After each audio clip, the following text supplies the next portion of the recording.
2024-এর বাংলায় যে বাহিনী মোতায়েন হচ্ছে তা কিন্তু সব থেকে বেশি বাহিনী এ যাবৎকালের মধ্যে। জম্মু কাশ্মীরে ভোটের চেয়েও বেশি বাহিনী মোতায়েন হতে পারে বলে সূত্রের খবর।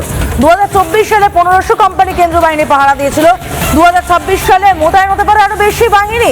শুধু হিংসামুক্ত নির্বাচন নয়, কোনো ভয়মুক্ত নির্বাচন। কোনো রাজনৈতিক দলের থেকে বা কোনো কেউ ভোটারদেরকে যদি ভয় দেখাতে চায় বা একটা আতঙ্কের পরিবেশ সৃষ্টি করে, সেইটাও যাতে করতে না পারে তার জন্য সব ধরনের ব্যবস্থা করছে নির্বাচন কমিশন। সেই জন্যেই নজিরবিহীনভাবে বিগত কয়েকটা ইলেকশনের তুলনায় এবারে আরও অনেক বেশি কেন্দ্রীয় বাহিনী আসছে নজিরবিহীনভাবে, এবং শুধু নজিরবিহীনভাবে নয়, কার্যত ঐতিহাসিকভাবে এত বাহিনী, কেন্দ্রীয় বাহিনী, প্রথমত ভোট ঘোষণার এতটা আগে রাজ্যে কেন্দ্রীয় বাহিনী চলে আসা, সেই কেন্দ্রীয় বাহিনীদের টহলদারি, রুট মার্চ, এমনকি পুলিশ যে নাকা চেকিং করছে রাজ্য পুলিশ, সেখানেও কেন্দ্রীয় বাহিনীদের রাখার নির্দেশ দেওয়া হয়েছে।